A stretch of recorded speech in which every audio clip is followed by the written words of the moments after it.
I promise you, the coaches will coach better in order because they know they're going to get recognition. You're going to be on national TV. They have all the reason to come in and watch the Cowboys and wax their ass. So I'm telling you right now, you better play like you playing the Super Bowl and do not give up. And if there's anybody that's ready to play on this team, that's why you went to training camp. You took your ass to training camp to make the football team so you can play. So get your ass out there on the field and play. And stop playing around with, I don't know if he should play. Well, hell, if he on the team, he better get his ass out there and play. I mean, I can hear that a million times, and you guys are going to have to listen to that every show during training camp because it is a message, right, Kelly? Yeah. I mean, that's some kind of message. It's a message that's that only Eugene Lockhart can deliver. No doubt about it. So, hey, man, just it's a Monday. We're usually not on Monday, but Jimmy, I mean, I never seen someone who takes more vacation. I mean, I got to get his job. He's always relaxing. He's on an island somewhere. I don't know where the hell he is now, but he wasn't able to make it. So gave Kelly a call. Said, man, we need to, it's training camps, training. You got a lot of stuff going on, bad stuff. Okay, stuff. Maybe some good stuff. So make sure you guys hit that like, subscribe, share, all that kind of good stuff. Kelly, I don't know why we can't get your Twitter working. I don't know if you could see what I could see, but it says click to reconnect your destination. I don't know if you have visibility of that, but if you want to mess with it, you can. Yeah, I got it. Hold on. StreamYard has lost the due to your account. Yeah, let me work on that right quick. Let me fix it. Yeah, but you guys, make sure you guys get all that stuff done. We got a lot of news to get to. This is going to be, Kelly and I talked about it. It's going to be a kind of a laid-back show. We want some interaction with you guys. We want to hear what you guys are thinking about training camp. Maybe we got boots on the ground, but from what Zeke, I play a little clip from what he said. There ain't too many boots at training camp. Maybe Cowboys Nation isn't all in, like Jerry's all in, or it's the same all in.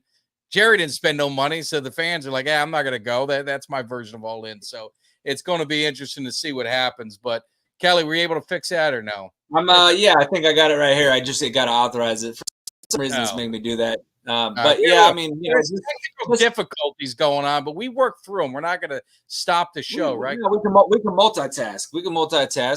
I can still hear you, and I can, I can still. I was just gonna chime in and say, it looks like I'm connected. We're good. We're good to go.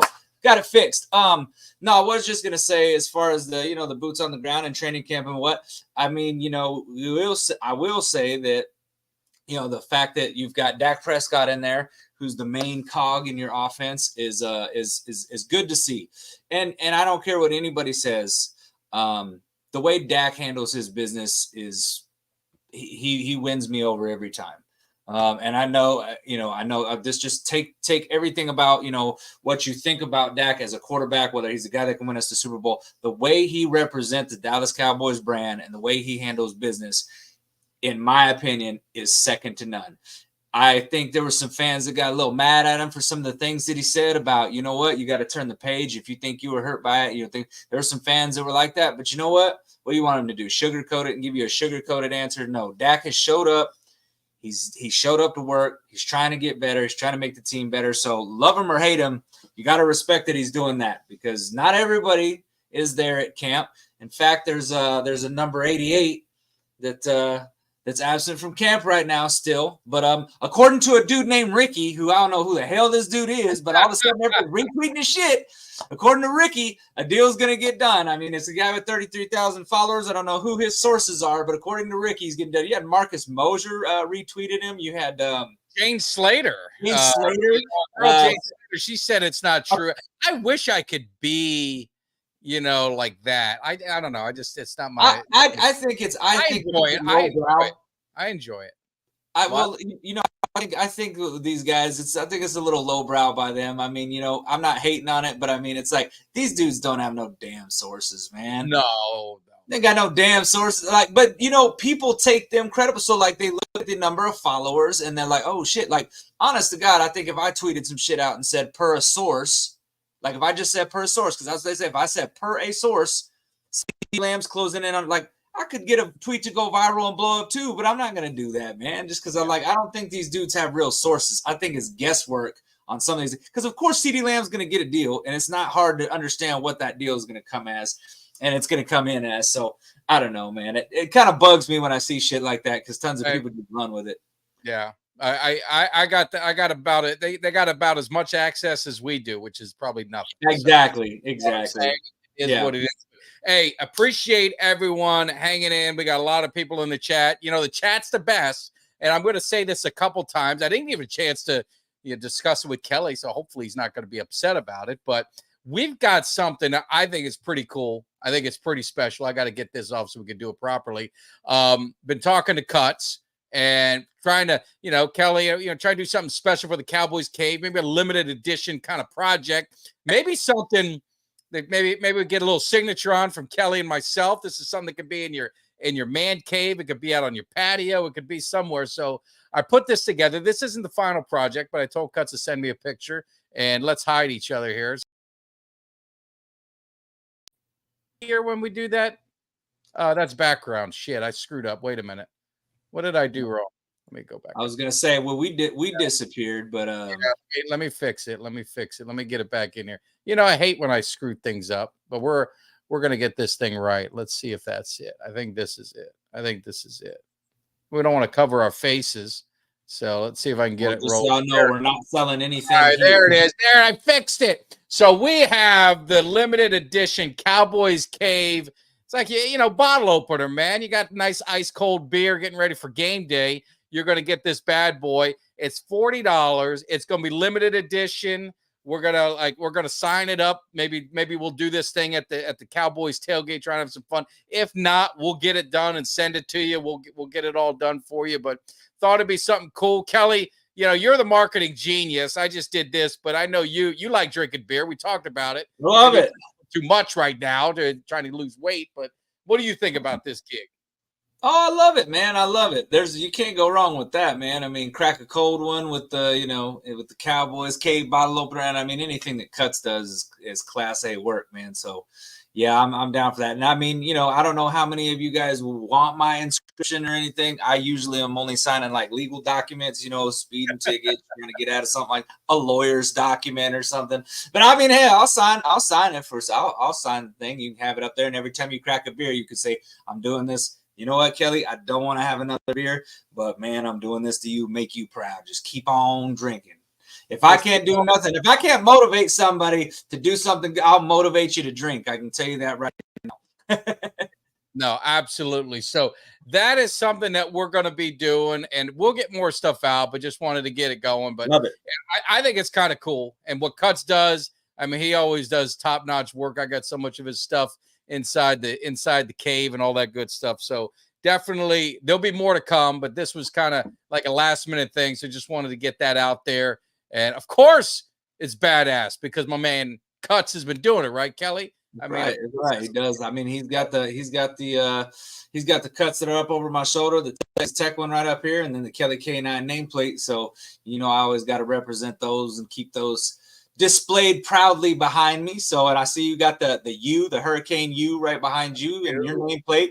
Cuts also did that as well. So, absolutely stellar work, man. Good pieces. Reasonable prices. I'll be honest with you, I think his prices at times are a lot cheaper than what you would probably typically pay for some work like this. I think he kind of undersells himself a little bit, but that's a good thing, for you guys, the consumer, for you guys that are wanting to get out there and get you a nice piece, because I promise you, it's gonna look great in your man cave.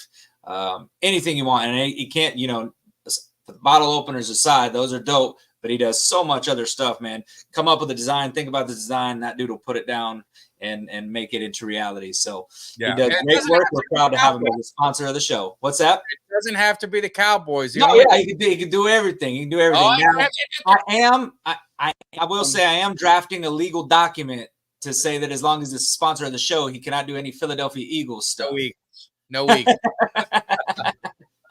No Eagles, man. I got to do a cameo tonight too and give you guys behind the scenes. See, we're just laid back here. We're doing laid back show.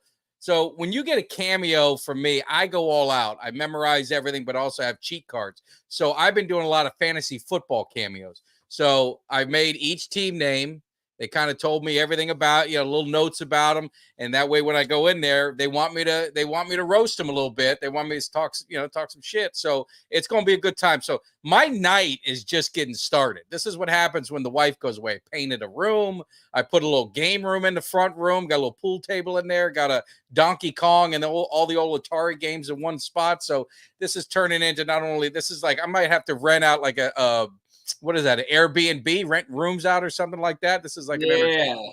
So, but it's a lot of fun, and appreciate again all the cameos. And then finally, we got something cool in the works. I can't really say anything about it, but I think you guys are gonna be pretty pumped up when you see what we got going on, because we got a lot of good stuff happening in the cave, and we're just growing every day, and it's only because of you fans. So we definitely thank you. But what's up, Jimmy D? He's out there relaxing. Now he's back next Monday. He's going to tell me he's got another vacation. We know how Jimmy does it, man. I got to roll like Jimmy D.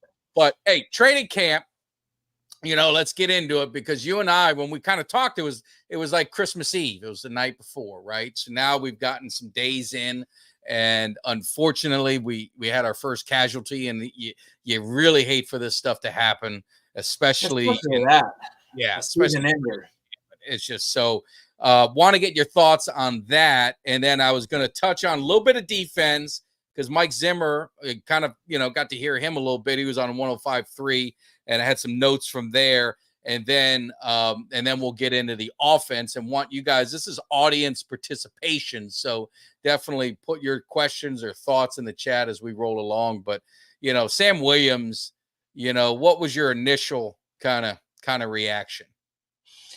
It sucks. I think a lot of people were looking for him to kind of have a redemption season, be able to come back after last year being in the doghouse a little bit. I think people were rooting for him, and I think we wanted to see what he was gonna put together this year, and I think he was gonna get some ample opportunities to be a force on the other side of Michael Parsons, but yeah, now it's a setback, something he's going to have to come back from, and, pretty major one, ACL and MCL. And it's the second year in a row that the Cowboys have seen one of their stars go down before the season even begun. Same, last year, Diggs comes down, and it's, it's one of those things where, it's practice. They're not even padded yet. I don't think they've even had a padded practice. I think the first few practices are just in helmets, shorts, and jerseys. So, not even padded practices, and goes down. It's just one of those freak things, but it's the NFL, and injuries happen.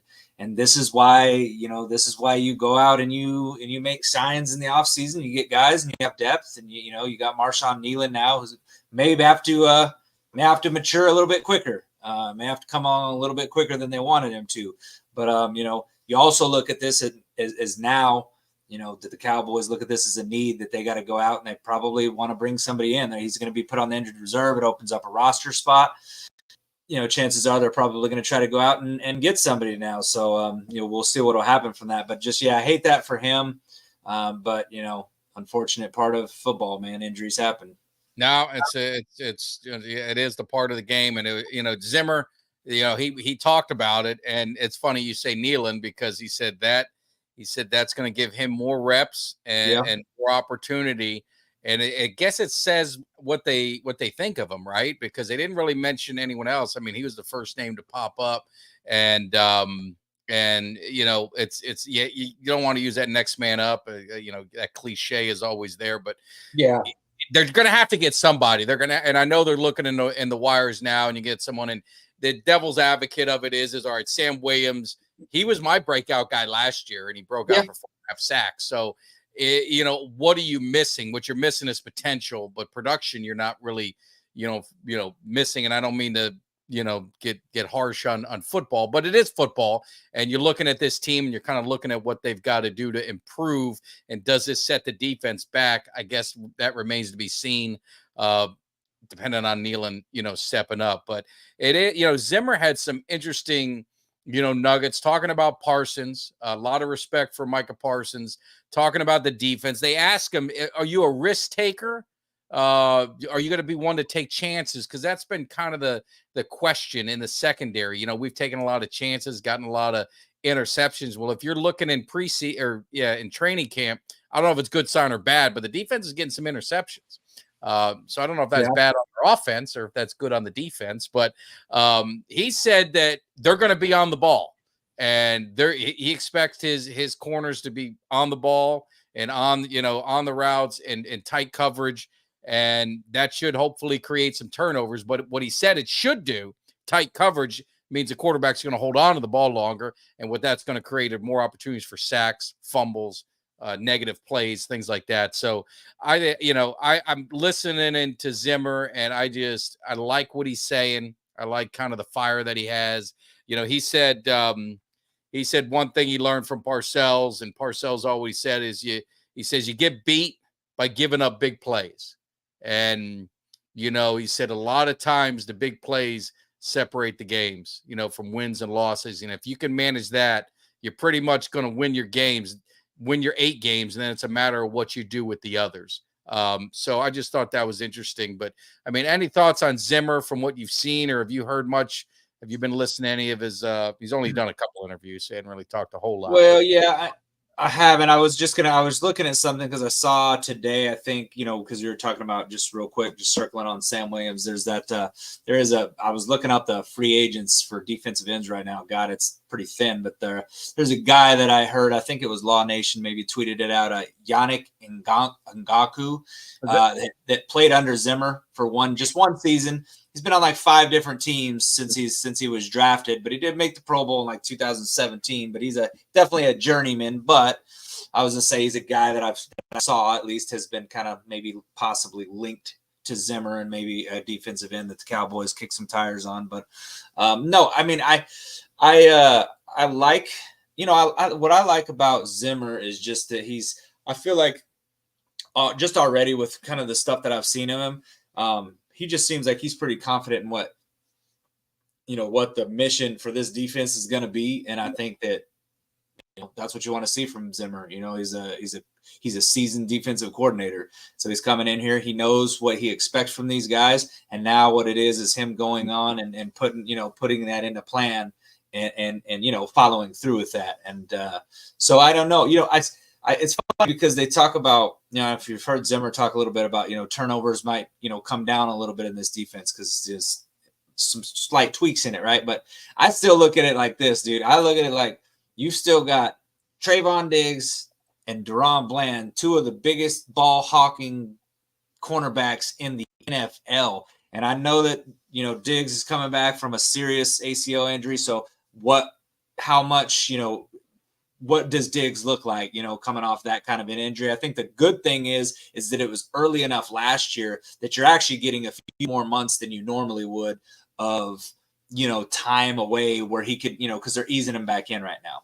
But I think there's still going to be turnovers. I think this defense still creates turnovers. I think that they're just a defense that has a knack for getting the ball back, and I don't think that goes away with Zimmer coming in here. So, but I like Zimmer on the defense. I think we've talked about it a lot, but now it's time to start seeing it kind of take shape. And already in training camp, these DBs are picking the ball off like crazy. I mean, it's reminding me of, a year ago, 2 years ago, or last year, actually, when they're start tracking interceptions on Dak Prescott, Yeah. And they're like, oh, man, look at he's thrown like 20 interceptions in training camp. And then what does he say? He says, I'm not going to throw double-digit interceptions. Comes out that next year, and he only has 9 picks the whole year. So, but I love Jesus.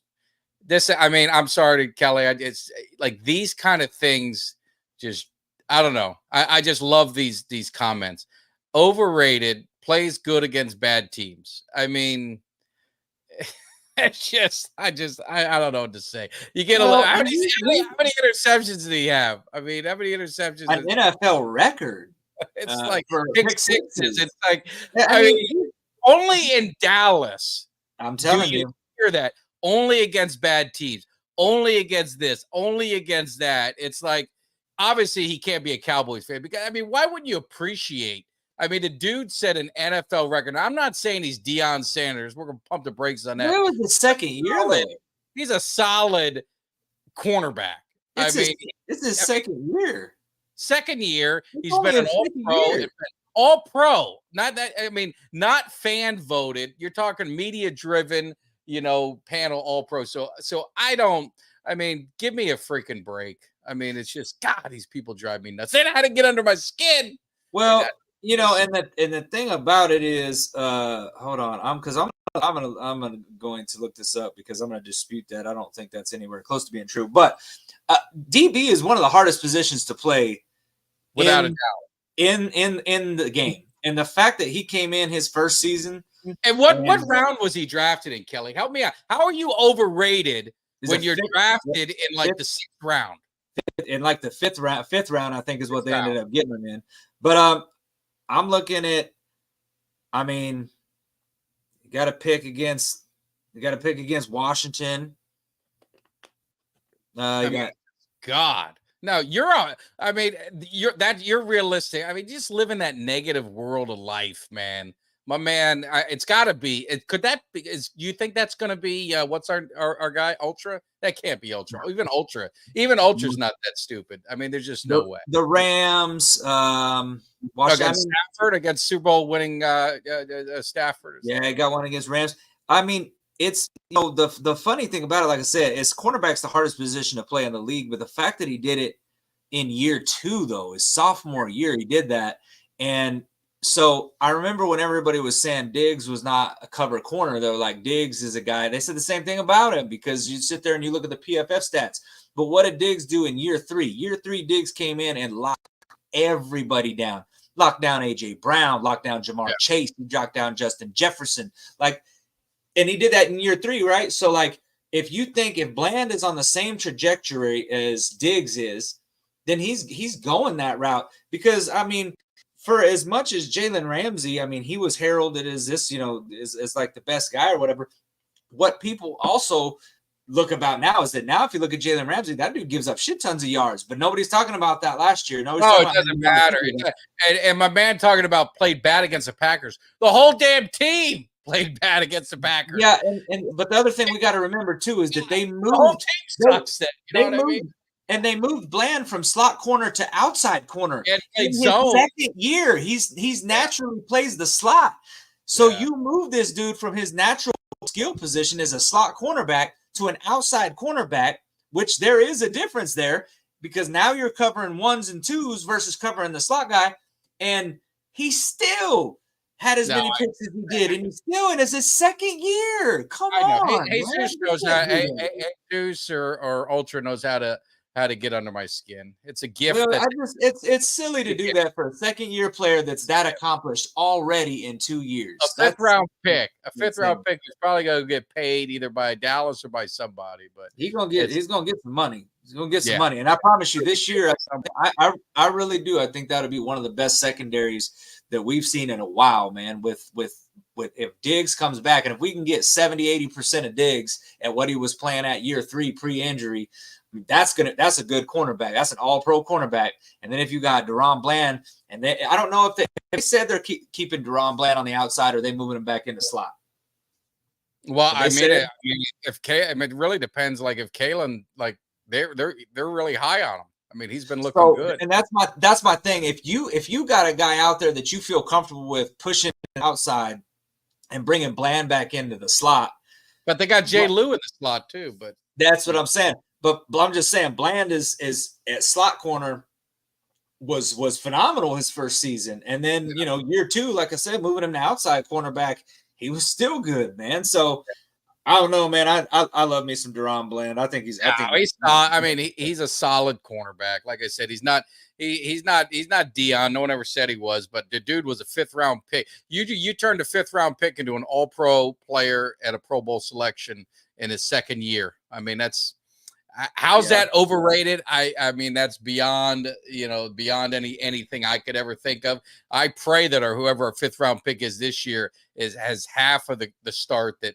Deron does, because I mean we definitely need that. We need that depth in this team. But looking at, I didn't get a chance to get your thoughts either, and I don't want to. I apologize for going back for people, but I think it's important. So Jerry Jones, talked a little bit about, the Cowboys, and, there's a lot of negativity, the Cowboys talent, right? They can go out and sign anybody. Now, fair or not, it was actually, the more I thought about it, I was like, well, I mean, they are in a little bit of a weird spot, unprecedented to other teams right now because they got 3 guys lumped in that are going to, one's looking to be set the market at quarterback, right? That's just the way it goes. You've got a wide receiver that wants to be the highest paid non-quarterback, and then you've got a defensive end that wants to be the highest paid non-quarterback. So you're going to end up with 3 guys that are going to be your highest paid guys within a 2-year period, which then means money's got to kind of move around. So, you know, the reason they weren't active in free agency is because they're trying to prepare, trying to figure out how to finagle the money to make it work. But he did say, and we can confirm it. Someone can confirm it for me, but I know pretty sure there's 12 to 14 all pros or pro bowlers on this team. Yeah, I and think if you do the math, that's 11 plus 11 is 22, plus you throw your kicker and punter in there. So let's say you got 24, 25 if you want to stretch it. 25 guys, so almost half of your roster has been Pro Bowl or all pro in their career. Let's say most of all of that's been within the last 2 years. So is it valid? I mean, should we expect that, hey, the roster that we have is good enough? Vegas has them as a favorite to win the East. Vegas has them as there's Ultra, so that couldn't have been Ultra. Vegas has them. I apologize, Ultra, for putting you with someone that was so negative. Vegas has them as a 3rd best team in the NFL. So when I think of that and I look at it, to me, the problem isn't talent. It goes out to what you and I talked about: leadership, mentality, a will to win, kind of the stuff that Eugene Lockhart was talking about. Because anyone who watched the intro, and I always say, go back and watch the intro, because that was Eugene Lockhart. He was talking about the Cowboys during last season. Wasn't it last season, Kelly? During last season, when there was, he's nicked up. Should he play? Should we hold this guy back? Should we do that? And he's like, that's not a winning mentality. If you could suit up and you're at practice, you better get your ass on that field and play, because the other guys on the other sideline, they're looking to wax your ass, to quote them.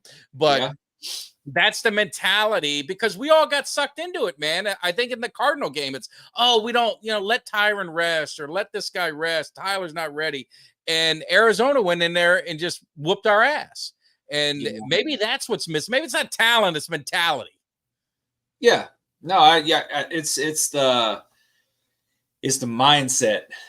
It's the mindset on that. It's the mindset on the team. What kind of mindset do they have? What kind of mental fortitude? Because it's definitely not the talent.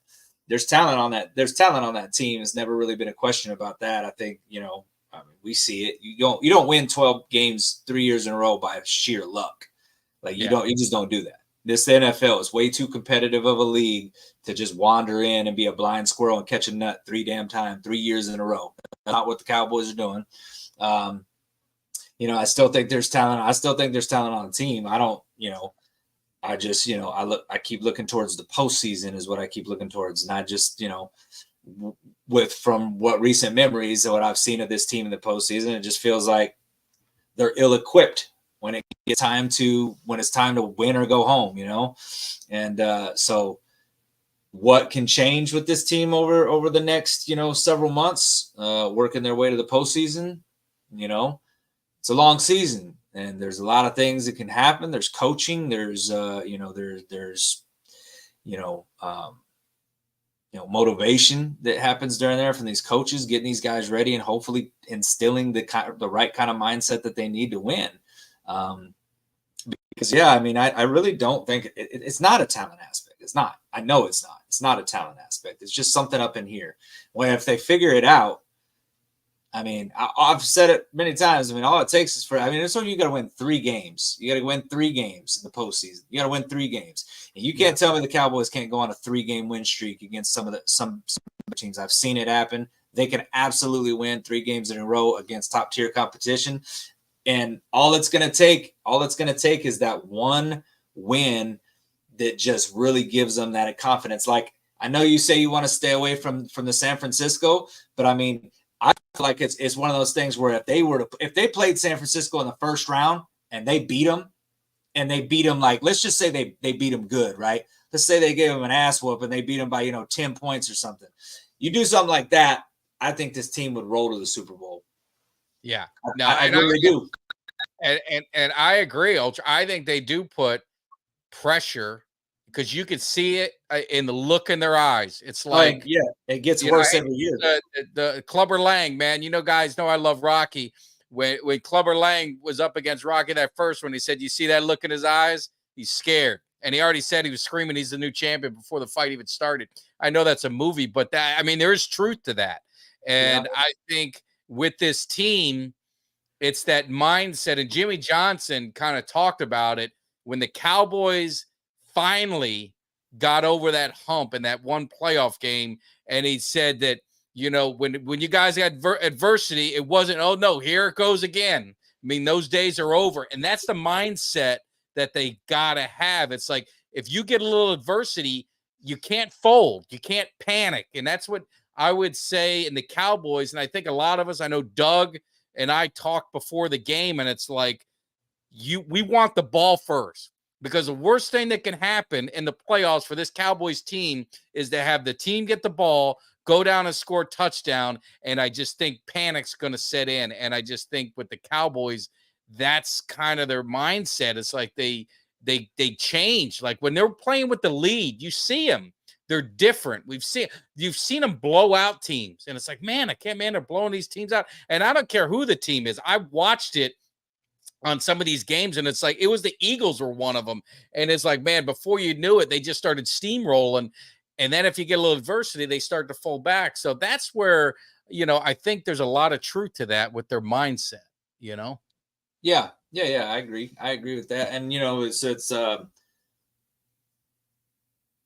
NFL, man. It's just a weird, it's why we all love it, man, because there's not really, unless you're the Chiefs, unless you're the Kansas City Chiefs and that you're that fan base, that's the only team that is thinking about, hey, we got the we've got a legit chance to win the Super Bowl every year. I think a lot of teams are thinking, well, we got a shot, but their confidence level is kind of shit, you know, because you've seen what it takes. Like when Philly made it there one year, it's like it was a matter of a couple of games, man. If the Cowboys end up winning the NFC East, guess what? We're in that spot to go in and get to play the damn New York Giants as our first round game. Can you imagine that? You get to play the New York Giants, and then you follow that up. You play a San Francisco team that their star quarterback or their main guy. If we would have hurt them, if we would have hurt them, but still, it's just saying that there's luck that happens in these runs that allow these teams to get there. I feel like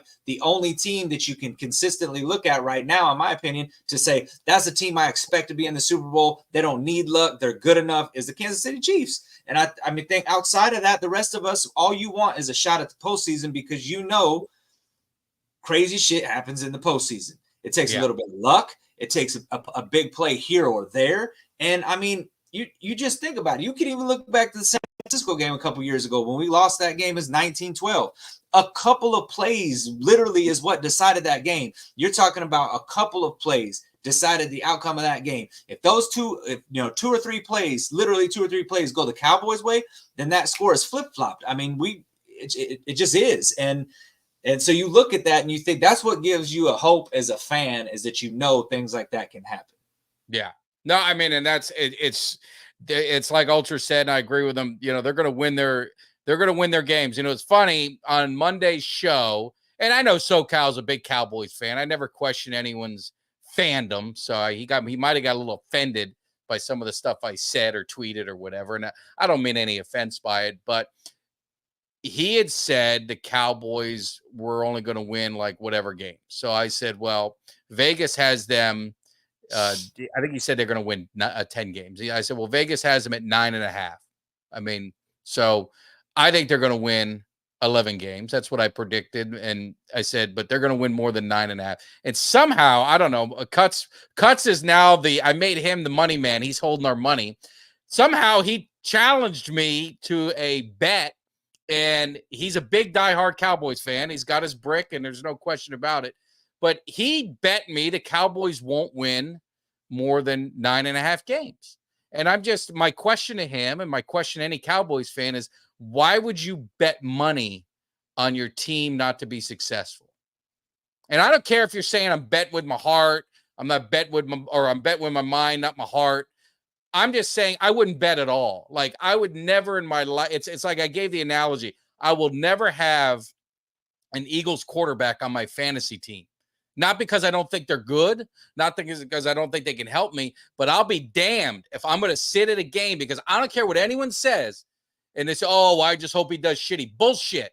You're going to be subconsciously, you want him to do well. You want to win your fantasy league. You want to win your game. So why would you put yourself in that position? So what would you bet that? Would you I would bet that they're going to win over 9.5 games. Yeah, absolutely. Yeah. Absolutely. Yeah. I think I currently have them at 10 right now. I don't think I don't think that's going to be a problem.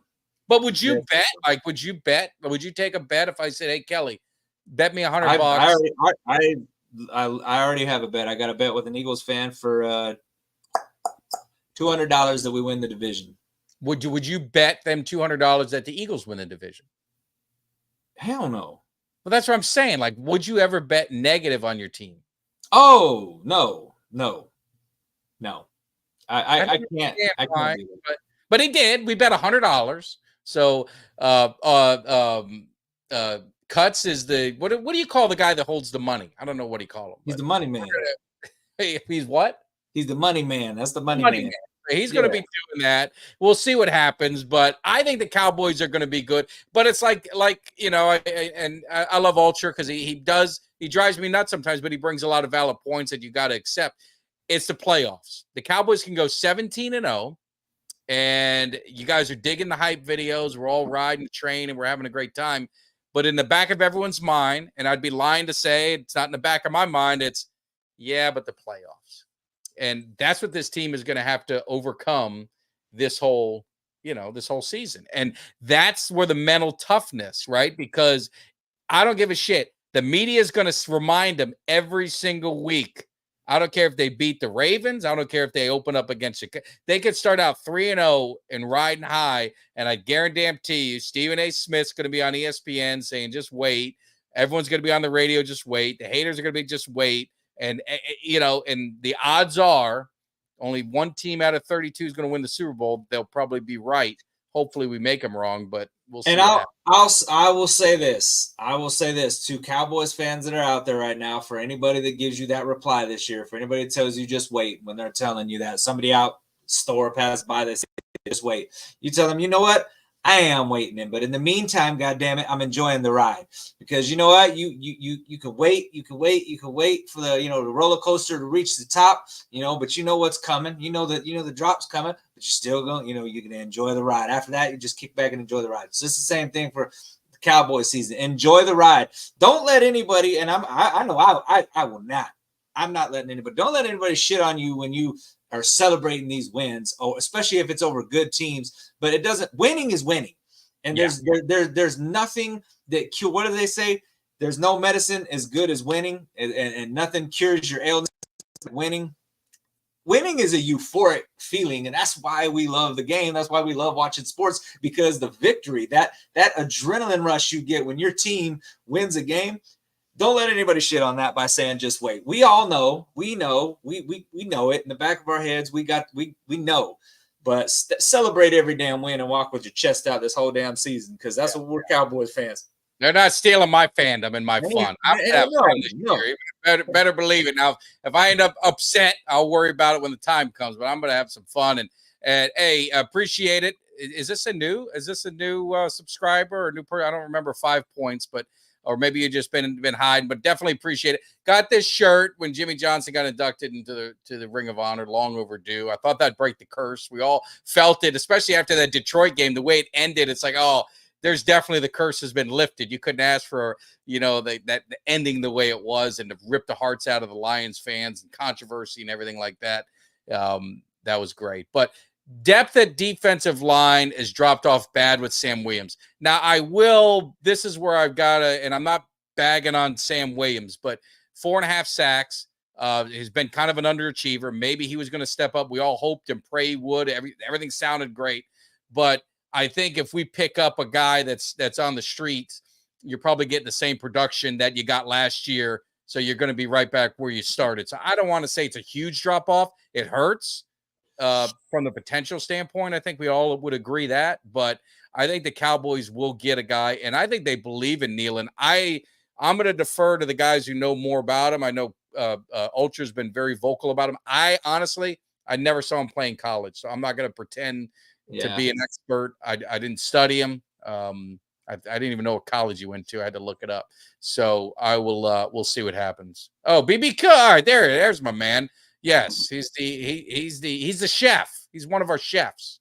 So. Hey, well, I'd just say this about the Cowboys and their defensive ends. They haven't really done a bad job of drafting defensive ends.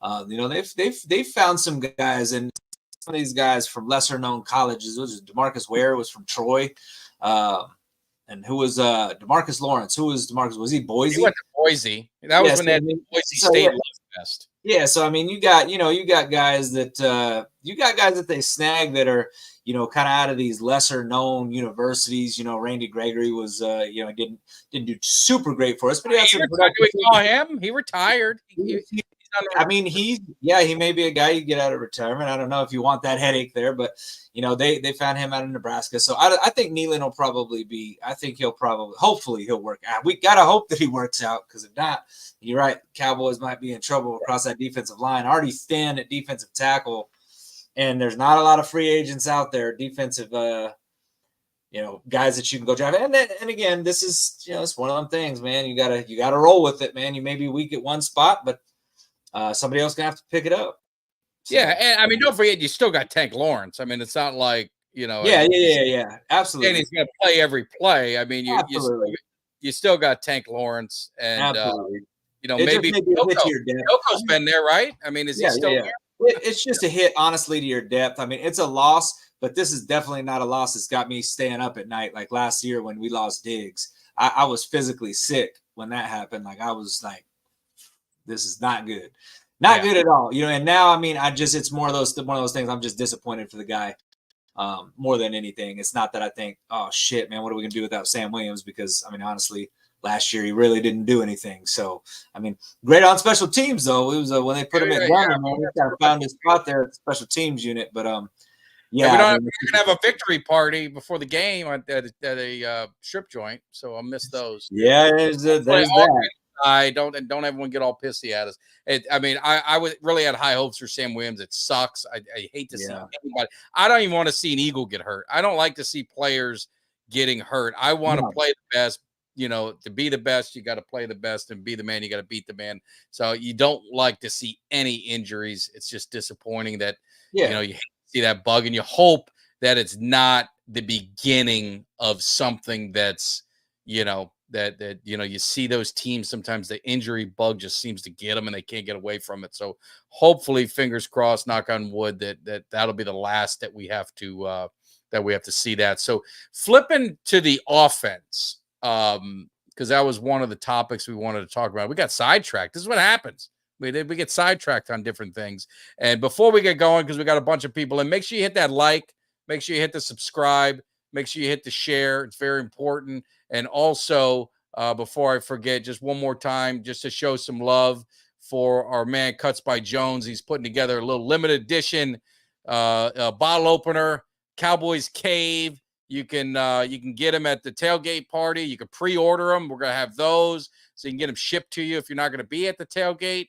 But if you're there, we can have them there. Gonna be limited edition, exclusive Cowboys Cave. You're not gonna Cuts ain't gonna be making that and giving it away to anyone else. You got to get it through the Cowboys Cave. So it's going to be a great opportunity to get something unique. And I know Kelly's working on possibly maybe some tailgate shirts or something like that. We're going to figure out some design. Just have some fun, man. Have some fun on it, man. We're going to be good. But let's talk offense. Let's talk quarterback, because that's a hot topic. Dak Prescott, obviously, he's there. So I'm not even going to talk about the contract, but who cares? He's the quarterback this year. Yeah. I ain't worried about next year. We'll worry about next year. This year, he's the quarterback. You got him. You've got Trey Lance. You got Cooper Rush. There's a lot of buzz. Cooper or Trey Lance, as they say, he's not having a good start. Had some turnovers. Had some errant throws. I'm just going to pump the brakes on anything too good, anything too bad, because I mean these guys are. They're not playing in game situations. It's all, I don't even think they don't even have pads on. I mean, they're not hitting, they're not doing any of that stuff. So I'm not going to get overworked on any of the stuff. Do you get overworked on like the daily, these were, because you see the receivers, right? All these names of receivers you never heard of that got like 4.3 speed, or, they're lighting it up and with the shorts on and no one pressing up against them, anything like that. But how much do you put a stock into early training camp? Well, I'll say this. I know that you definitely like to hear good things from the rookies. I like to hear stuff like that. I like to hear guys catching on quick. I would say it's a little disturbing to hear that Trey is struggling at camp at this point when it's going into his second year with the Cowboys. Full. This will be his second year. Last year is his first full year.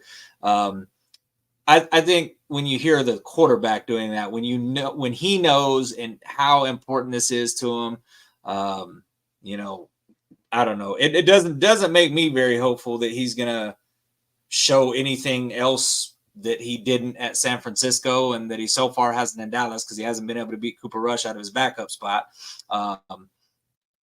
Didn't happen last year. It doesn't look like it's going to happen this year. Obviously, it's still early, but I actually was telling you in the show, or in the green room here before everything started, that I kind of stirred up some Cowboys fans here. What do we got going on? I'm gonna read the tweet to you, and for those of you that know me, I don't pull any punches, and I'm very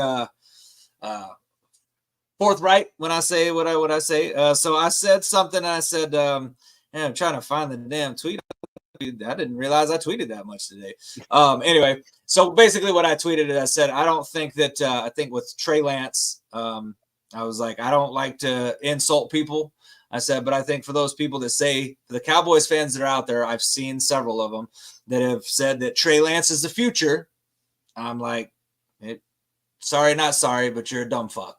And I just, it's how I feel. And I know I definitely piss some people off, but my reasoning behind that is I said, I said, actually, you know what?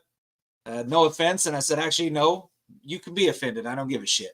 But the reason I say that, because I retweeted where it said Lance is struggling. And I said, sorry, not sorry, but when a fellow Cowboys fan says Lance is the future, I immediately think you're a dumb fuck. No offense.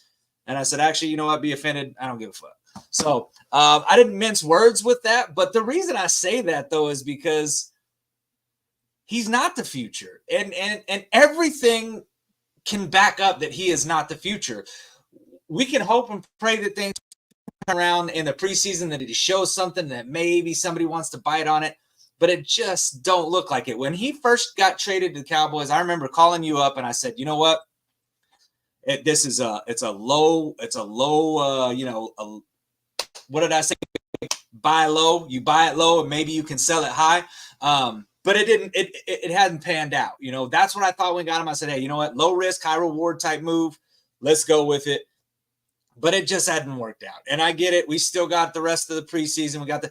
I just don't think he's going to even supplant Cooper Rush. And at this point, if you can't beat out the second string quarterback, it was a waste of a 4th round pick. It was a bad pick. And for the people that sit there and say Trey Lance is the future, what have you seen to make you think Trey Lance is our future? You may say Dak Prescott is not the future, and I could maybe agree with that and say, you know what? Maybe you got a point. Maybe Dak Prescott isn't the future. Maybe he's not.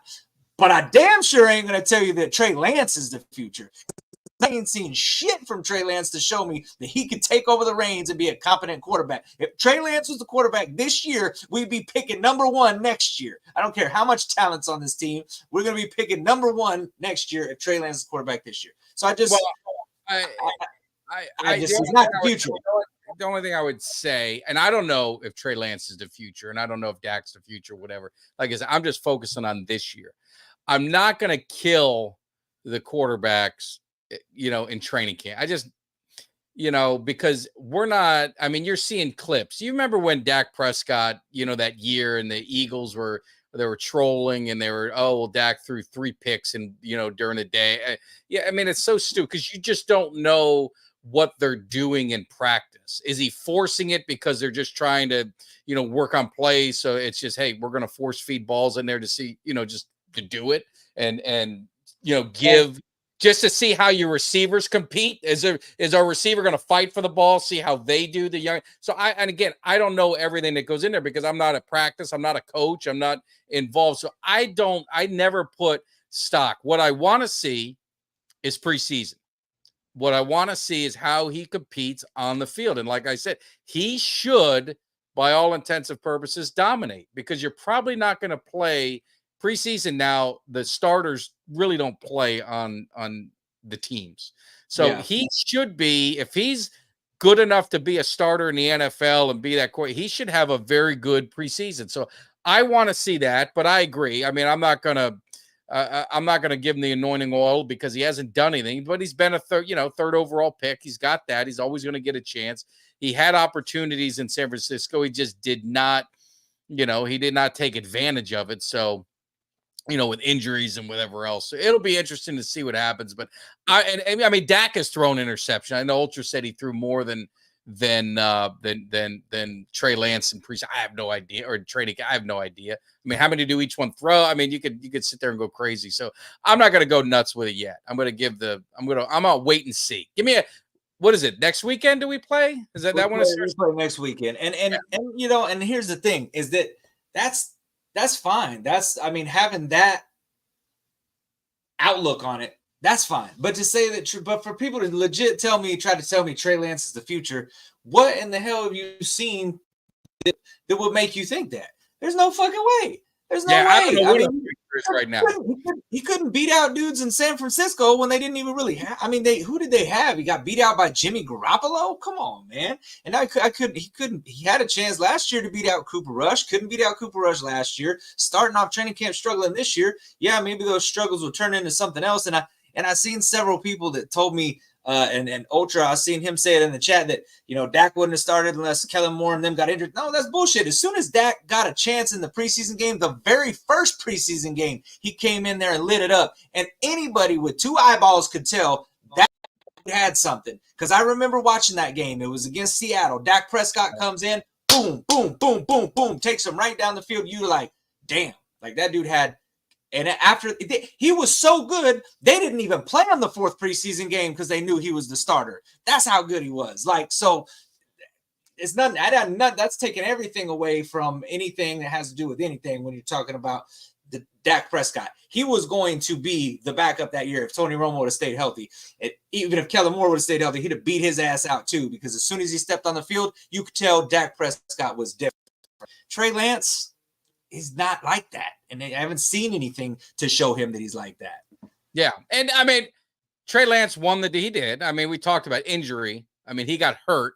He didn't play great. It was in a funky game. I think that was the Chicago game, maybe. Correct me if I'm wrong, but it was like a rainy, weird kind of game or whatever. And I don't know if he got hurt in that game or the next one, but I mean, he ended up getting hurt. And when you get hurt, opportunity, your injury opens the door. And it's the same thing with Sam Wade. Now, there's opportunity for Nealon to step up. And Trey Lance he may get an opportunity because our Dak is not here next year. We don't know. It'll be interesting to see how the contract works out because you've got three guys that are looking to get paid. And then you've got a list of guys down the line. And that's where the Cowboys drafting well comes back to bite you in the ass. Not necessarily because you should take advantage of the years of service, but it sucks because I think like a Ferguson, I think he's gonna have a really huge year this year, break out, and he's going to be looking for a new deal next year because I think he would be going into his last year of a contract. He'd be in his I believe so. Yeah. So the Cowboys it's a good problem to have, but it's definitely a problem. So what is your feel of CD's going to get done first? Yep. I don't think Parsons is going to even be talked about till next year. He doesn't really seem to be that worried about it right now either. So do you I know you had said you and Ultra had a little back and forth on Dak. Do you still believe Dak's going to be signed before the first game of the season? You're still strong with that? Yep. What's your percentage? Has it dropped at all? I have zero doubt I would still make that same bet today that I told him I would make. Then I'd bet him a jersey. Dak Prescott's going to be signed. He's going to be. I think after seeing I think the Jordan Love contract gets done. I think Dak Prescott's right after. Oh, Ultra said he wanted a Ferguson jersey. Would he challenge you to that wager then? I don't think so. Unless he wants to trade Lance. Does he want to trade Lance jersey? Maybe he wants to trade Lance jersey. I don't know, but I'll put the jersey money. I'll send that. We could send the jersey money to Mike today. But I sent it. You gotta send it to Cuts. Cuts is the official holder of all money. We seem to be making bets. We haven't gotten Uncle Cheech in here yet. I talked to Uncle Cheech yesterday. He's getting everything ready. We're gonna get him on the show. And you're confident. A precursor, kind of go over some of his tips, getting you guys ready. And like I said, what we're going to do with Uncle Cheech, he has his lock of the week. We're going to make a bet on his lock of the week, and every week we're going to make a bet. And if the pool is gonna fill up, and we're going to do a raffle, and someone is going to win a portion of that money. It's going to go back to one of our listeners because we get back. That's what we do. And Uncle Cheech, I mean, you should be betting his stuff anyway, making your own money. But if you don't do it, you can kind of ride our coattails and take a little bit of our fun. So we'll do something, have some fun with it. The other thing I totally forgot before and we got all you guys up in here. We got 387 in here. I need you guys getting on YouTube and supporting us that way. We do appreciate it. But we have our Cowboys Cave Fantasy Football League, and we're looking for some new players. The rules are, because you can only have 12 teams, so we want to make it fair. So if you were in the league last year, you could be on a waiting list, but we're looking for new members. The only guaranteed spot is EJ, because right, he won. Yeah, Boys in the Zone won the championship, so he is guaranteed in because you got to be able to defend your title. And then Cuts is in because he makes the trophy. I mean, we can't have him not be in there if he's making the trophy. That'd be a slap in the face. Hey, I got Ultra right now, basically going ahead and conceding that Dak's going to get signed. So I appreciate that, Ultra. Okay, all right. He didn't think he would. No. He says a lot of things. He also said Nuggets in 6 when they were playing the Timberwolves. So I'm gonna remind him of that because I remember him saying that. Dead wrong. And SoCal, SoCal. Do you remember what we used? Was it? I think it was CBS we used or Yahoo. What did we use? No, I thought it was ESPN. Or was it ESPN? Mikey Tag, the little Mike. He runs the league. So all I would say is anybody that is interested, if you're on Instagram, Twitter, Facebook, get a hold of Kelly and I. If we get more than what we need, we're gonna thank you, Tony. He switched from Twitter. Thank you, Tony. Thanks, what you guys got to do. That's what you got to do. Thank you, Tony. All you got to do is message one of us. We'll put your name on the list, and then if we get more than what we need, we'll do a drawing out of a hat, and then we'll pick our roster. So if you guys are interested, hit up Kelly, hit up me, and we'll get you on the list. We're probably gonna have to get rolling with that sooner than later. I already got my draft set up in the league that I run. I got my draft set up. I got a couple more drafts that I got to be a part of and be a part. But it's that time. You got to get to schedule the draft. Look at Kelly. Cuts trying to give up a spot. Cuts is given. Now, the one person I know I would have given a spot to because he's the official. He's an official chauffeur of the cave. But after what Mark did last year, I cannot allow him to be in. Hell no. He got banned. He got banned from the league immediately, man. I mean, just the fact that he went all Dallas Cowboys just disgusted me. And I love the Dallas Cowboys, but come on, Mark, what in the hell are you doing? I'll say this too. What you said earlier. I'm the same way. I do not draft any Philadelphia Eagles. I don't give a damn if it's A.J. Brown on the board and I have yet to draft a receiver and he falls to me in like the second round or something. I'm like, nope, pass. I had a mock draft earlier because I run some mock drafts on ESPN just to kind of get an idea where guys are falling and stuff. you can run live mock drafts with other people that are doing it. You know what I mean? So, people are actually trying to get who they want or whatever. Anyway, I do that though to kind of see where players fall. It kind of gives me a little warm up, little practice on doing some of these things. Makes me sharper come draft time. But I had one where Saquon Barkley fell to me, and I had not drafted a running back yet. I had already got 2 wide receivers, and then Saquon fell, and I'm like, pass. I'll get it. Let's go somebody else. No, that would be the hard part. Yeah, because I just don't do it. I do not do it. No. But I won last year. I'm going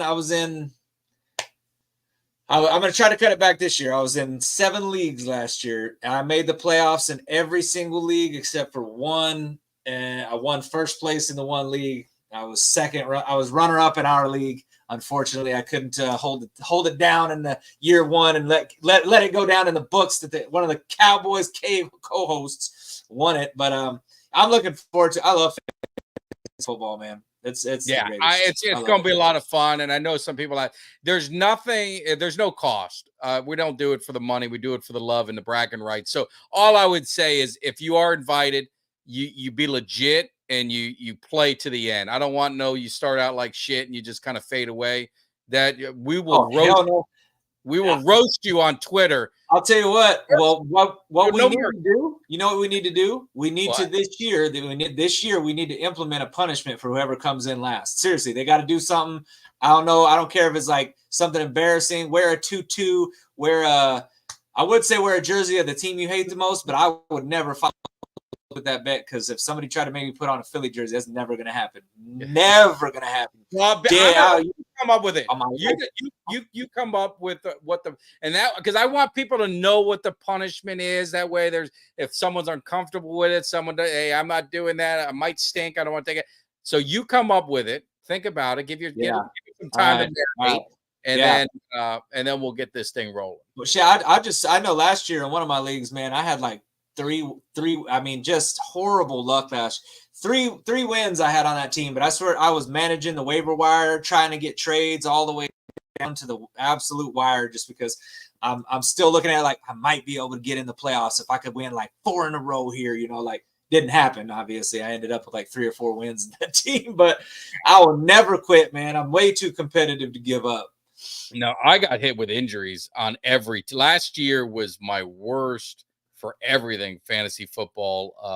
It was the worst. It was the worst. So, all right, I've already gotten some messages about people wanting to be in. So we will get it. I will get all you guys' names out. I don't know how many spots we have. I got to figure it out, but I will, I'll get it together. And like I said, if you're in it last year, we want to kind of, let a new group accept the champion. That way we can have some fun with it, but it'll be a good time, man. It'll be a good time. So what else, what are we missing in training camp? I had Zimmer, I had a little bit of the offense. You saw that.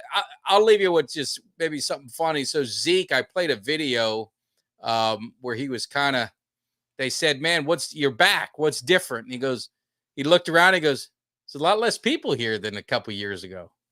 So maybe the fans are maybe showing their displeasure to Jerry for it could be maybe not signing CD yet, maybe not signing Dak yet, or Parsons, or however way you want to do it. But it could be a lot of different things. But it seems a little lighter at training camp this year for the Cowboys.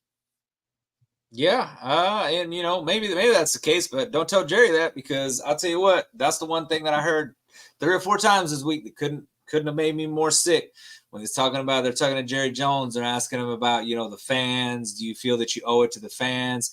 And every single time he said, well, season tickets sold out at record highs. And, this is the fastest we've ever sold out, the season tickets and just regular games. And that we're, the fans have showed up in record numbers, and we're putting big numbers together. It's like, dude, the only thing you give a shit about is the money. It's like, not one time did you say you feel you owe it to the fans to maybe spend a little bit harder, maybe to work a little bit harder to get some deals done, to do this, just act like you give a shit. The only thing he talked about was the money. That was it. Yeah. He talked about how fast the season tickets sold out, that they were renewed quicker than any other season this year, that they had all this stuff. And it's like, so basically, all you heard from that was, Jerry, the fans are pissed off. Well, they still showed up and bought tickets. That's all I give a shit about. I didn't like hearing that from Jerry Well, the thing too is with the season tickets, being a season ticket holder, you have to pay your seat license, right? So you're locked in. I mean, so people aren't giving up their season tickets because you're better off just selling them because you just get your money back that way if you wanted to. But it's not that easy just to give them up because you lose what you invested in your seat license, right? And they had your seat license deposit was due at a very specific day. You know what day that was, Kelly? What day was that? The day before free agency started. Of course. Of course. Why wouldn't it be, right?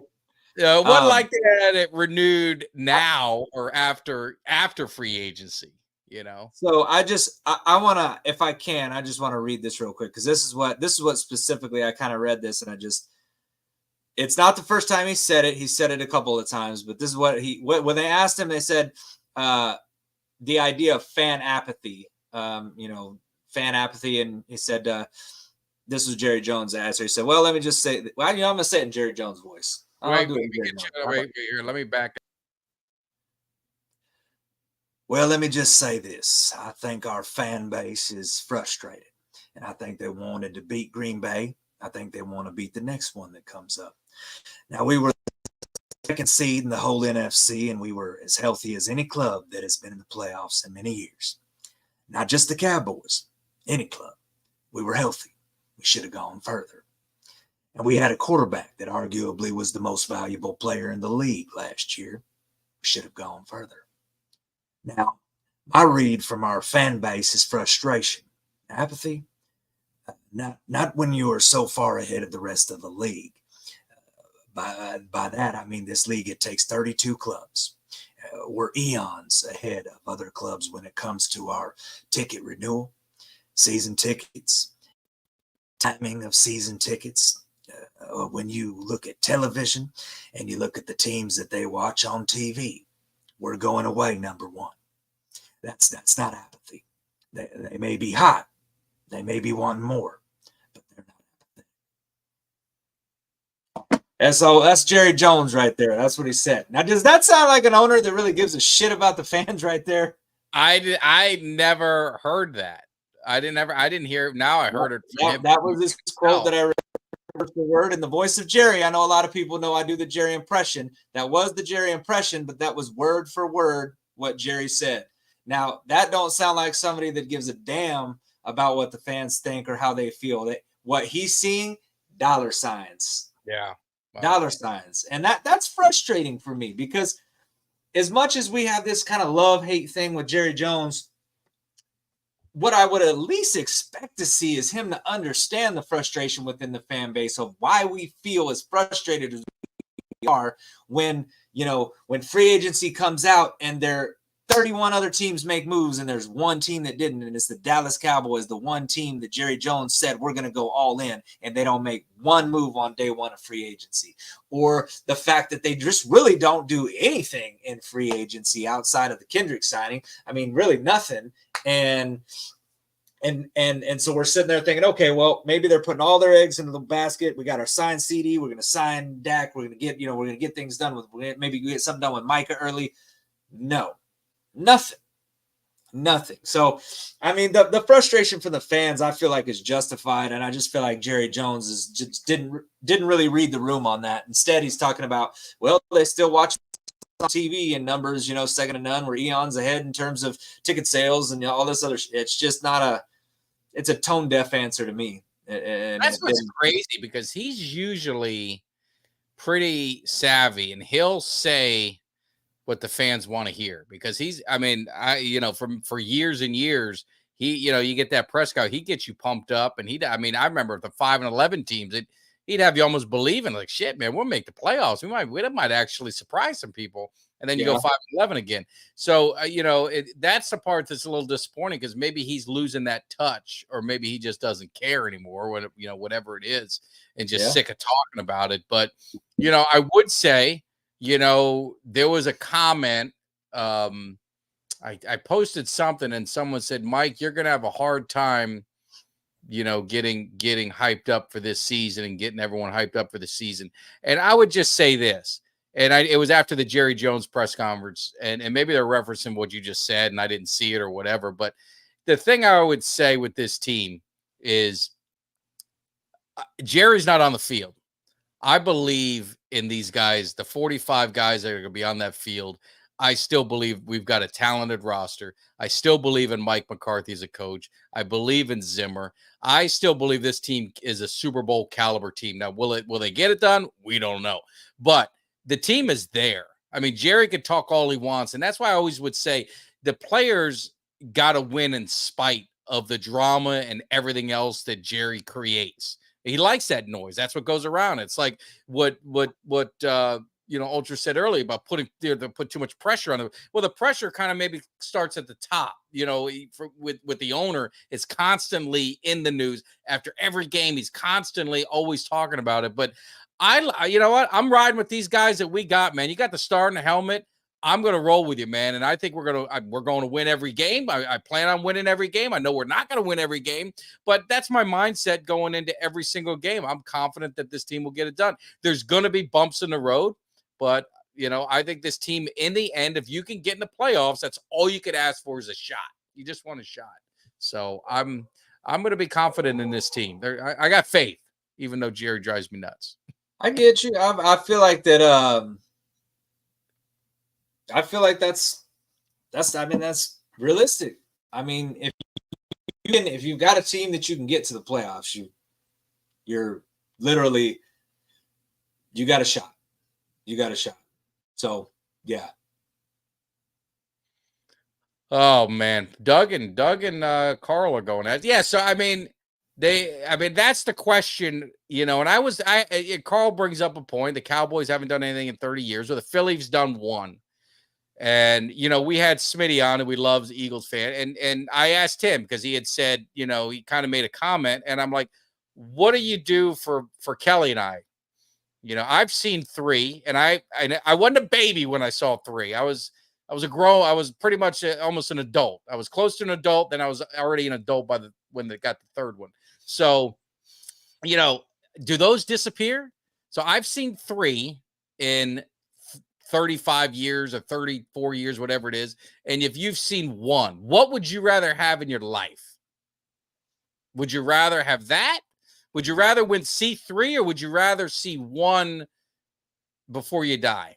I mean, I don't know. First of all, the fact that I've seen 3 and remember 3 clearly, to me, it's a matter of counting titles. I mean, do you hear anybody from the Lakers or, and you know what, before the Celtics won, they weren't sitting there saying, well, guys, I won one since how long, and then now Boston wins. What they count titles, man. Like you count titles. When it comes down to it, that's where you want to look back. You're like, well, how many titles has your team won? Has your team ever won a title? That's bragging rights over another team. Yeah. Am I ancient? Is Carl saying that we're ancient because it doesn't count? It's my lifetime. It's my lifetime. Where does the years stop? Listen, it's only ancient. It's only ancient because Eagles won one in 2007. If they would have never won one and they still had 0, then they'd be like, they wouldn't say shit. They used to not say anything. So and then they won one. And again, 5 is still greater than 1 in any math. And I would say in my lifetime, so lifetime for lifetime, they've won another one, and but that was 77. I was 2 years old. I'm not going to claim that, but I'll claim when I was 18, 19, 20, whatever it was, that when they got the 3, 17, 18, and 20, I will claim those. I will claim those as history, man. That's my history, and it's still better. I can't talk shit about New England. I can't really talk shit about Kansas City, right? Kansas City's got 3. So yeah. I would say that they've got the edge over us. But, the Giants, I would even though they got 2, we got 3, they at least have some arguments, But, the Eagles have 1. And it's not like they had any previous ones. Like the Giants, they got 4 total. So, they got some – even the Redskins have 2. And the Redskins hadn't won a playoff game in 18 years, but at least they got 2. But I don't know. It's all about counting titles, man. You got, you get how many How many championships do you got? And but it's SoCal. See what I do, because I'm a Cowboy fan and I want to make sure that extra years in there. I said that was January 93, right? January 93, January 94, and January 96. See how you get that extra year in there? That shuts people up, because technically they did win it in 96, even though it's a 95 season. I know I'm just messing around, but that pisses them off even more when you do that. And then the beauty is San Francisco really hasn't won one. You know, their drought is longer than ours. So. You know, I guess my other thing is that, like, I get the whole 30-year thing. We hadn't, as a Cowboys haven't done anything in 30 years, and I get that. Like, I own that as a Cowboys fan for sure. But how can you? I don't get how you can say that and have any self-respect for yourself as an Eagles fan, because okay, we went through a 30-year drought and we still got 4 more Super Bowls than you. What does that say about your dog shit fucking franchise? I mean, 30 years. And during that 30-year drought, you won 1. Yeah. I mean, so like, okay, we went through a 30-year drought and you ain't even got 50% of what we got. You ain't even got 25% of what we got at this point right now. You're like 15% is where you're sitting at. The chances are that the Cowboys more than likely going to win a Super Bowl again before the Eagles do. And then we're at 6, and then we're 5 in front of you again. So it's like we've done all that, but yet the Cowboys still got more playoff wins, more NFC titles, more NFC East titles, more head-to-head wins. Like, in every category that you can go along, we beat your asses. The only thing that you guys have is to say that you won a title more recently than us. Big still got 4 more than y'all. It doesn't that's not an argument to me. It's stupidity to me. I don't get how Eagles say that, and I don't get how they say that they say that with a straight face. Like, congratulations on your one ass little trophy. At my Thanksgiving dinner, you're still sitting at the kiddie table. Yeah. Yeah. I mean, it's just it's not even an argument. It's there. I mean, if anything, you like look at the years, like the McNabb years, wasted years. Yeah, what do they have? 4 straight NFC championship games. Lost at home against the Bucks. You lost at home against Carolina. I mean, had all those home championship games in your crib, and you just blew it. I mean, and then you get to the Super Bowl. You got an unbelievable receiver, Terrell Owens, that came back from a broken leg and all this stuff. And I mean, he was the only guy to show up. I mean, it's just, you had a guy with one leg was the only one to show up. I mean, it's embarrassing. It's an embarrassing thing for their franchise. I'd be pissed off if I was an Eagle fan. I don't know how they're so proud of just one. I would be mad that I only have 1. They should have 6, 7. You know what I mean? But they're choke artists. They blew it all. So don't come talking about Cowboys being choke artists. We went to 8 Super Bowls. We won 5 of them. 5 of them. Eagles. How many have the Eagles been to and lost? I know they lost more than they won. We know that. They lost to the one that Terrell Owens got, when he did his game. They lost another. I mean, they would have like 1-3 or something like that. Will wants to know, when are we going to sign Lamb? I would this weekend. Yeah, I mean, if you guys believe a guy who I have no clue who he is, if you believe that Pretty Ricky guy on Twitter, a deal was already done. It was soon to be announced that there was a deal done. Clarence Hill disputed that. Said that people within the Cowboys organization have said there is no such deal done. They do not have a deal done for Lamb.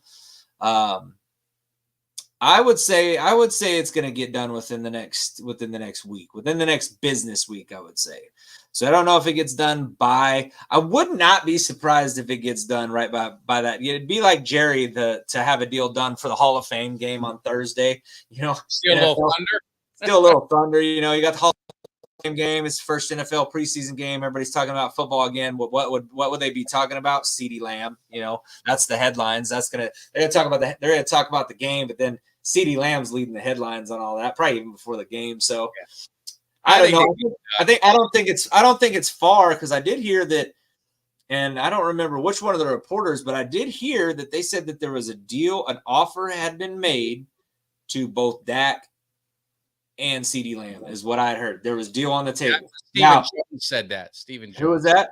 Stephen Jones said that. Okay, yeah. So they said there was a deal on the table. Now, whether that deal is a deal that works for Lamb and works for Dak, I mean, I don't know. But there has been offers made, according to them, according to him, for both those players. So, again, it's only a matter of time before it gets done. They're not letting Lamb walk. I think a lot of what they say about Dak has been posturing. Really, honestly, I don't buy any of it. I look at the the social media aspect of it from the Dallas Cowboys, the way that they've got Dak. I mean, I just don't see Dak not getting signed either. I think their priority right now is CD first, Dak second, and then they're going to try to figure out how they can get Micah the money that he needs. But I don't think Micah gets signed this year. I think that's a next year thing. I think it's next year. I think they're going to see what happens. They Tank's last year. Could it be Zach's last year? There's going to be some things happening. And I think Curtis, not to burst your bubble or kill any hope, but I don't know. There's no Cowboys aren't addressing. There's no one else that they're going to get that's going to be a beast at stopping the run. We got who we got. And those are the guys we're rolling with, and we just hopefully we can get some role players. Yeah, I mean, hopefully you get some guys on the roster that's going to step up and make that leap. And if they do that, then I think we'll be good to go. And maybe with Zimmer's scheme with the linebackers, maybe that's going to help stop the run. Dak's going to get, if Dak doesn't get 60 from us, he's going to get it from somebody. He's probably going to get close to the 60, I think, if not right about at. What are they're projecting Jordan Love to be the new highest paid because he hasn't signed his deal yet, but I hear they're close. Is that correct? 55. It should be signed. It's 55. Jordan Love was 55. Yeah. So signed a $220 million contract, 4 years, $220 million. So that made him the highest paid. Yep. Yeah. Highest paid quarterback. Dak's coming in over the top of that. So, and I don't know why. Like I had this conversation. I mean, why is it that you just because your contract's up? Like, why does Trevor Lawrence deserve to get 50-something million, and why does Jordan Love? I mean, we all know who the best quarterback is. He's not even in the top 10 anymore because he signed his contract later. But it's these owners. The owners are doing it to themselves because it would be like if they said, "Hey, dude." Newsflash: ain't no one making more than Patrick Mahomes, and you ain't making more than Patrick Mahomes. As long as Patrick Mahomes, is making that's the owners. That's the thing is that the owners don't they don't do that. They've put themselves in this thing, and I just always have wondered about why the hell did they do that? I mean, honestly, they should have been like, all right, you know what? There's a max contract for tier 1 quarterbacks. There's a max contract for tier 2 quarterbacks. If we believe, and you should have to be like, there should be a way that you can put these guys in there to be like, this is where you are compared to your other peers. And this is the, and tier it and pay them that way or something. But you're right. Nobody deserves to be paid more than Patrick Mahomes.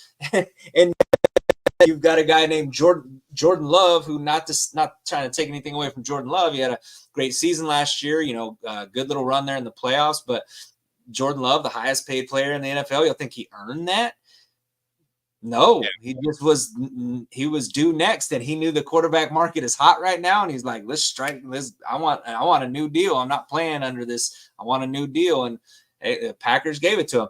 Same thing with Dak. I don't know that he's going to get 60 million. I'd say we may be able to get close. If Jordan Love's at 55 and they offered Dak 57 a year, 57 million, I think Dak would take that. I don't think Dak is the one that's pushing this, that he wants to be 60 million. And maybe his agent is saying, hey, we're eyeing 60 million a year. And maybe that's, you a lot of times in negotiation, you start high and you meet always someone. Start high. You can always go down. You can't go up. Yeah, exactly. So, maybe Dak's camp is asking for 60, but now they look at the Jordan Love deal. He's the highest paid quarterback. Cowboys come in and say, hey, we'll give you 56, 57. And Dak says, you know what? I want to be a Cowboy. I really, I've said it before. I want to be here. This is where I want to be. And he signs the deal. Either way, I think a deal gets done. I do think they sign Dak Prescott, and I think that happens before the start of the season. So, all right, let's say it doesn't. We got our man Sheets player. I don't know if this is a new person either because I don't recognize the name or the picture. Good picture too. Well, thanks for tuning in. Hopefully you liked and subscribed to the channel, Sheets. But So do Yeah, you I'll let think, you go first, Mike. would you pay Dak or let him earn it with a deep run in the playoffs? So what I'm going to say is you're saying they should pay him.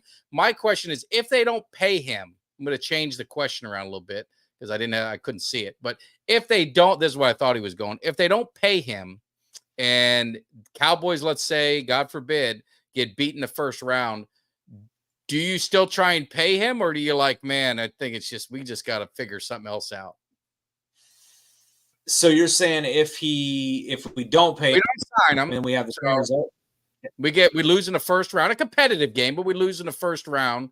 Do you still try and sign him, or are you getting to a point you're like, man, it's just we got to change something because this ain't working? Yeah, I mean, I think eventually every team in a situation like that would probably at least look at moving on. They would probably think about that, about moving on at that point. I think it would be very hard to not pull that. Right now, I think that another short-term deal for Dak with the way that this team is positioned right now, I just think that you still have a Super Bowl window. I honestly believe that. I don't care what anybody feels about Dak Prescott. I believe that if you have a top 10 quarterback in the league and a good roster around him. Now, if we had Dak Prescott and he was putting up all these numbers and the team was winning 7 games, 8 games a year, I'd say, hey, yeah, let's move on. And then because let's say that was our ceiling, 7, 8 games a year, but it's not. It's 12 games every year. It's a postseason appearance. Yes, we have not advanced. We went past the first round once in the last 3 years when we beat Tampa Bay, but you've got a quarterback that has the talent and the talent around you to get you there. This team, in my opinion, is closer to reaching a Super Bowl with Dak than they are without Dak. Because for all those people that are saying, let's move on from Dak, well, what are you doing, right? Because if we win 12 games this year, right, and we had a first-round exit, you're telling me we're going to grab a quarterback and we're going to have a starting caliber quarterback in the draft if we're drafting 25, 26? No. I mean, I'd rather keep swinging for the fences because me personally, I'd rather be competing in the postseason and have a shot than to have no shot and you're a team that's winning 6 or 7 games a year. I don't want that. I think this team is too good right now to just throw it in and say, you know what, we're giving up on Dak. Now, a couple more years, they signed him. Let's say they signed him to a 3-year deal. Maybe they keep it short term, like this last time. The last time was a 5-year deal, but 2 years voided, so total 3-year deal, right? Yeah. They did something weird like that to make it a short-term deal. If you work something out like that, give it another 3 years, 4 years, whatever. And then if it doesn't happen during that time period, I would wholeheartedly say it's time to move on. But I feel the Super Bowl window has not closed for this team. I don't care what anybody says about the performances in the playoffs. If you have a team that can win that many games, anything can happen. People weren't picking the Giants to win the Super Bowl when they were 9-7 and then went on that run and beat the undefeated New England Patriots in the Super Bowl. Nobody was saying that about the Giants, but it happened. Crazier things can happen in the NFL. So yeah, I'm counter argument. We'll go through the counter argument. But David, I appreciate you watching on Facebook. We appreciate it. If you can, though, when we're done, slide over to YouTube and hit that subscribe and start watching us on there. That helps us. Be empathetic to the cause. The counter argument I would give, just for conversation, so no one clip this and say, look, Mike Tag's hating on Dak, is if you got the same result and you felt like you had guys around and you've got a young team, the argument could be made is if you let Dak go, that is $60 million saved. And if you went, let's just hear me out. Like if you got someone said Russell Wilson, I don't know if I'd use Russell. If you had a Justin Fields, or you had one of those other quarterbacks that aren't going to demand a lot of money, Trey Lance, let's say he looks good in preseason, and you build more, or you're able to keep more pieces around the core, is that worth it? Because the problem that they could say, and I don't know if this is true or not, because it all depends on how the salary cap goes. If you sign Dak, you sign Parsons, you sign CD, you're going to have to make tough decisions. And the decisions could be like a Deron Bland or Diggs. Maybe in 2 years, if Deron Bland's outperforming Diggs, maybe it's Diggs they walk away. But I don't think they're going to be able to keep two. I don't think they're going to keep two high-paid cornerbacks. That's hard to do. And then you've got, defensive line. We really don't have anyone outside of Micah Parsons if you're looking 2 years down the road, unless like a Nealon or, Osa's coming up, right? And could you live without him? Or then you got Mozzie if he doesn't. So it never stops. Tyler Smith is going to be coming. What going to stop? What I'll say though is that I'll say this is a problem to have for the Cowboys though, right? Because this is a team that builds throughout the draft. This is a team that has these are homegrown players that we're now coming around that we're needing to pay, right? Yeah. So it's a good problem because, okay, let's say hypothetically they decide, okay, let's say we sign Dak to a 4-year deal, right? And all of a sudden they're like 2 years later, they're like, you know what? We want to trade Dak. You don't think there would be some teams that would trade Dak and we can get some high picks for him? I think you can do that. And then you can take them picks and turn it into maybe moving up in the draft and having some draft capital to draft a quarterback towards the top 5 picks of the draft. So I think having a franchise quarterback like that gives you leverage. I think you could sign him to a deal. You need to get him to waive the no trade clause, though. You need to put it in there that say, hey, we're not giving you a no trade clause. We gave it to you last time. You're not getting it this time. You signed Dak Prescott to a 4-year deal. You give it 2 years, and then you tell Dak, hey, if it ain't worked in them 2 years and you decide, hey, we still got a nucleus that we think can win, then you move on from Dak and you go get yourself a young quarterback and you build around it. But right now, he's only 31. When his birthday today? Happy birthday, 31. Yeah, he's still in NFL terms, talented. The game is today. He's still got probably 6 to 7 really, could be high level years left. Correct. And so that's what I'm saying. He's 31. So if you get Dak Prescott, you sign into a 4-year deal. It doesn't mean you have to keep Dak Prescott for 4 years. You can end up trading him. And also, with some of these other guys, I will say this too. If you've got these decisions to make on these guys, some of these other guys can be traded too. And I know that there's been talk about it amongst Cowboys Nation about trading a guy like a Micah Parsons, which I know I'm not saying I'm in favor. Oh, you're going to start a fire. Don't do it. I wouldn't say I'd do it. I'm not saying I'd do it. I'm just saying I've seen it on there. And if you decided to move on from a guy like Micah Parsons, that's a heavy price that teams would pay to get a guy like that. Tyler Smith. I'm just saying in general, the guys that you have drafted that are starting to come up and rise up, obviously it's their time to get paid, but the Cowboys can also use that to trade, and they can make a trade with somebody and they can get some really good draft picks back for some of these guys and continue building through the draft. But the fact that we're seeing this is a product of what the Cowboys do the best, and that is build through the draft. They got a good young team. And those are assets. They're not just great players that you got to worry about. Oh, I got to pay all these guys. They have turned into assets for you because these guys have played at a really high level, and it's a good problem to have for the Dallas Cowboys. So I like the fact that the team is young. We've got a franchise quarterback. However you feel about Dak, he's a franchise quarterback.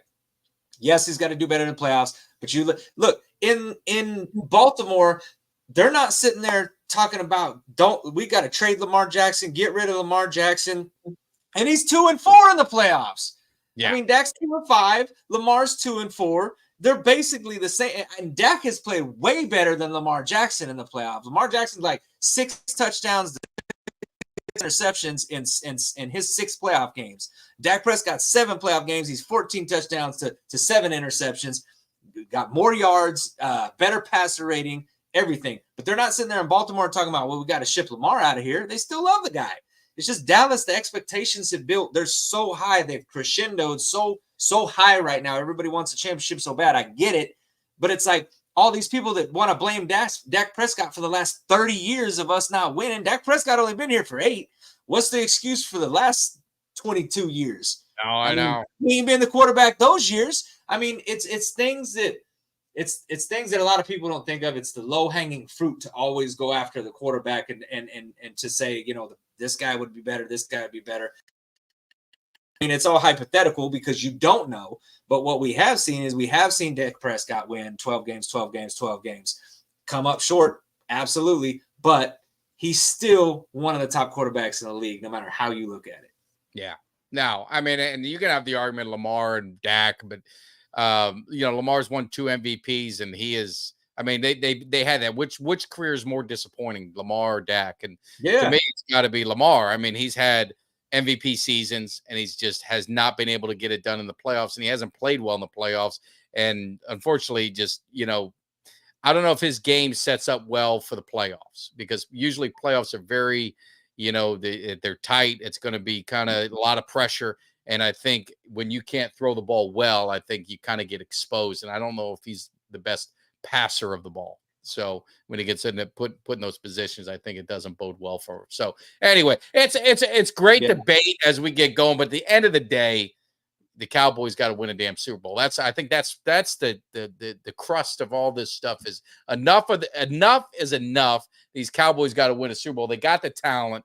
Now they just got to get it done. And if Dak wants to be considered one of the great ones, he don't throw his name with Troy Aikman. I never want to hear that. If you ain't got no hardware, you at least got to get some hardware to do it. And they showed those top teams and those top quarterbacks that are paid now, top 10, losing record in the playoffs with no Super Bowl. I think no Super Bowls or one. I can't remember. But it is so you can't hate on Dak for getting paid and say, oh, he's over, when all these other quarterbacks are getting paid too. So it's just the way it is. I mean, Tua got paid as well. So anyway, what else did we miss, man? We got 424 people hanging out on all the platforms, even though, Kelly, your Twitter's still not working. Otherwise, we'd have 840. It's not? It says it's connected. It says on yours, I don't see it. Do you highlight the I, and I don't see your name on there where it shows that we got 4? Yeah, on mine. Is it showing? Oh shit, it's not. Yeah, I don't know. We'll get that thing figured out. That's it. Yeah, we'll get it figured out. But all you guys hanging, make sure you hit that like, subscribe, come over to YouTube, hit that subscribe. We have a great giveaway. We're almost to 3,000. I mean, Kelly's old school begging. I mean, like I said, I told him, I mean, you got to do. Now I'm going to probably have to beg. Maybe the next tweet I'm going to have to beg.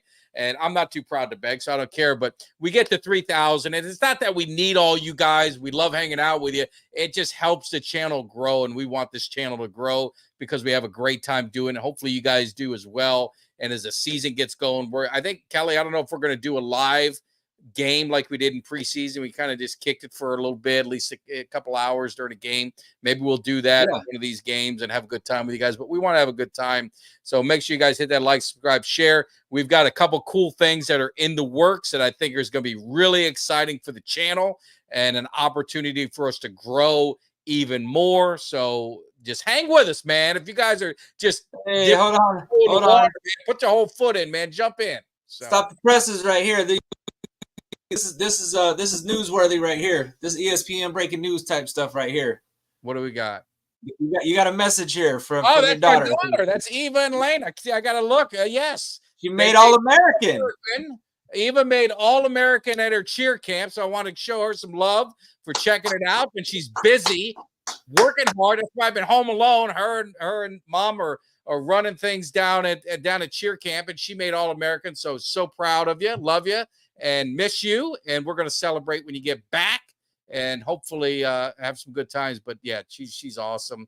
She's motivated. This channel, for people who don't know, the whole reason I started like this social media thing, it was supposed to be her. It was supposed to be her, not Kelly. See Kelly's face? That was supposed to be my daughter's face. But when she got older, she didn't think Dad was cool anymore, and she said, "I'm done with doing the hype videos with you." So. I got a pretty, Kelly's a good 1A, a 1A. And if I can be the step up, you got to step up when somebody moves out. I'll be that guy. But yeah, congratulations though. That's a hell of an accomplishment. I know your dad's proud, and a Cowboys Cave is proud for you. So that's badass. Way to go. We're gonna talk her. We're gonna talk her into doing a hype video. She's a senior. I mean, go out in style, Kelly, right? Let's just go out in style one more time. You got it in you. Let's drop the hype video one more time together, father, daughter, like old times. Yeah, absolutely. Absolutely. See what happens. So I'm not so bad. I'm not I can be cool too. So we'll see. and I'll say, you tweeted about Jane Slater. This is how I'm hip. I'm old school. I don't know if you did. Maybe you didn't notice it because you didn't say nothing, but you listen to Jane Slater, and she's a great reporter, beautiful woman. But she had some old school hip hop in the background. I don't know if she knew who it was, but Eric B. and Raheem, Paid in Full, was jamming in the background. Yeah. So that's what caught my attention. I'm a married man. There you go. There you go. So. All right, man. Well, are we back Thursday? Are we doing our Thursday gig, or what are we doing? Yeah, I'm down. Yeah, I'm down. Hall of Fame game. Maybe we'll watch a little Hall of Fame game and just kind of kick it a little bit during the Hall of Fame. We'll watch some of that, talk some Cowboys, and kind of get a little NFL stuff. So I am down. All right, cool. Any final parting thoughts or no? Yeah, no, man. Just Cowboys. This is I saw a thing. Cowboys fans that said that last Thursday was the last Thursday without football until February. So that's gotta excite you. It does. Football's in the air, man. So I mean, once we've got to this point, man, the preseason. It's funny though because preseason. I always compare preseason to like you go sit. You really hungry. You want to eat so bad. You sit down, and you're expecting like filet mignon with like lobster tail. You're expecting this, and it's Little Caesars is what you get. Yeah. It's a little disappointing. You wait for football all this time, and then it happens every year. I'm just like so diehard thirsty for Cowboys football, and it's like by the time that fourth quarter goes around, I'm like, this is tough to watch, man. It's tough to watch. It's a bunch of guys that probably aren't going to be in the league, and it's just not very sound football. And I get it, football is back. Do you lose interest in it? I mean, are you able to watch? Because I'll be honest with you, I struggled to watch the whole game. No, I'll be honest with you. Last year there was was it just 3 games last year too? 3 games. Yeah, 3 games. I think I watched 1. Yeah, I think I watched the first one. The other 2, I didn't even bother to watch, man. I saw the replays and caught the highlights because I was like, it's hard, man. It's hard for me to do it, man. I'm not one of them guys. For you, Kelly. You want to you want to give him anything? I gave that for you, so you can. Oh man, you can let him have it. He's a friend of mine. I'm sorry, man. I can't ride with that one, Will. I got. You see this right here? Y'all going into the SEC, man. But yeah, I can co-sign on the Cowboys football thing, not any Longhorn football though. Yeah. Let's go Tech. Yeah, and Sheets. I don't know I know Jay Tuck is going to be going to Vegas. I know if you follow him on Twitter, hopefully you do. He's going to be there. I'm going to go there next year. Maybe that might be the Cowboys Cave Roadshow. You're gonna get Tag and K9 in Vegas. That could be trouble. So much trouble. Is that? I don't know. I don't know, man. Vegas might not be able to handle that, buddy. Yeah. We'll figure that might be a good show tailgate party. We'll figure something out. So anyway, we appreciate it. Everyone, as you're heading out, all you guys hanging with us, 421, we do appreciate it. Make sure you guys hit that like, subscribe, share. Again, thank you for all the support. We will see you on Thursday. Same time, same place, same channel. You guys have a great evening. We'll see you. Take care. Give me somebody that's hungry. Give me somebody that's hungry.